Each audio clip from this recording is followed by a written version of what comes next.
பின்னாடி நல்லா இருக்கும்னு நான் ஃபீல் பண்ணுறேன். தயவு செஞ்சு புரிஞ்சுக்கிங்க. சரிங்க, அடுத்த புலம்பலில் சந்திக்கிறேன். ரொம்ப வருத்தமாக போச்சு. இன்றைக்கான புலம்பல் என்னென்னா, நம்ம சாலையில் நடந்து போகும்போது நம்ம குழந்தைங்களுக்கு சொல்லிக் கொடுங்க. முன்னாடி நம்ம படிக்கும்போது ஸ்கூலில் எல்லாம் என்ன பண்ணுவாங்க, எல்லாமே வந்து லெஃப்ட் ஹேண்ட் சைடாக போங்க, இடது பக்கமாகவே போங்க, இடது பக்கமாகவே வாங்க, ஓரமாகவே போங்க அப்படின்னு சொல்லிட்டு நம்ம படிக்கிற காலகட்டங்களில் சொல்லி கொடுத்துருப்பாங்க.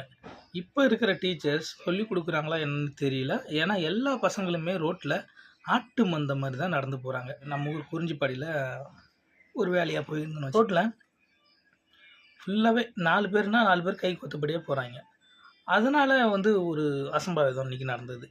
என்னென்னா, ரோட்டில் அவங்க கை கோத்து போகிறதால லேடிஸ் ஒருத்தவங்க வண்டியில் போனாங்க. அவங்க போயிட்டு இப்படி வளைஞ்சு மண் இருந்து சறுக்கிட்டு விட்டு விழுந்து பாவம் அவங்க என்ன வேலையாக போகிறாங்களோ தெரியல, அடிபட்டு அவங்களுக்கு முட்டியில் காயம், கையில் காயம். அப்புறம் நம்ம தூக்கி விட்டுட்டு இது வந்து அவேர்னஸ் எங்கேருந்து வரணும்னா ஸ்கூல்லேருந்து தான் ஆரம்பிக்கணும். ஸ்கூலில் ஆரம்பிக்கிறதுக்கு முன்னாடி நம்ம பசங்களுக்கு நம்ம தான் சொல்லிக் கொடுக்கணும் இல்லைங்களா? பெரும்பாலும் சொல்லுங்கள். இப்போ அவங்க அடிபட்டு இருக்காங்க, ஏதோ வேலைக்கு போகிறவங்களா இருக்கலாம். அதனால் இப்போ அடிபட்டவங்க எத்தனை நாள் வீட்டில் ரெஸ்ட் எடுக்க முடியும் சொல்லுங்கள்? இப்போ யாரோ பண்ணுற தப்புக்கு யாரோ வந்து பனிஷ்மெண்ட் அனுபவிக்கிற மாதிரி இருக்குது. அதனால் முடிஞ்ச வர உங்கள் குழந்தைங்க சின்ன குழந்தைங்களா இருந்தாலும் இல்லை கேட்குற வயசில் குழந்தைங்களா இருந்தாலும் முடிஞ்ச அளவு சொல்லுங்கள், சாலையில் லெஃப்ட் ஹேண்ட் சைடே போங்கப்பா, ஓரமாக போங்க. ஏதாவது ஃப்ரீயாக இருக்கிற இடத்துல, ரோடு தவிர்த்து மற்ற இடத்துல, இப்போ எப்படின்னா ரோடு தவிர்த்து பார்க்கு, பீச்சு அங்கே எல்லாம் ஒன்றா உட்காந்து நீங்கள் ஒன்றா பேச போகிறீங்க.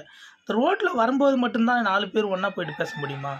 இதனால் பாருங்கள், ஒரு லேடியோட அடிபட்டுருச்சு பார்த்தீங்களா, பாவம் இல்லைங்களா? அவங்க குடும்பம், அவங்க வேறு சிங்கிள் பேரண்ட்டாக இருந்தால் என்ன பண்ண முடியும்? அவங்க குடும்பத்தை யார் பாப்பா? கொஞ்சம் பார்த்து நடந்துக்குங்க. இளைஞர்களுக்கு தான் பொறுப்புணர்வு வேணும்.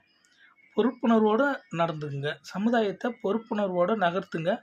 பொறுப்புணர்வோடையும் அன்போடையும் நடந்து போனால் இந்த இளைய சமுதாயம் பின்னாடி நல்லா இருக்கும்னு நான் ஃபீல் பண்ணுறேன். தயவு செஞ்சு புரிஞ்சுக்கிங்க. சரிங்க, அடுத்த புலம்பலில் சந்திக்கிறேன். ரொம்ப வருத்தமாக போச்சு.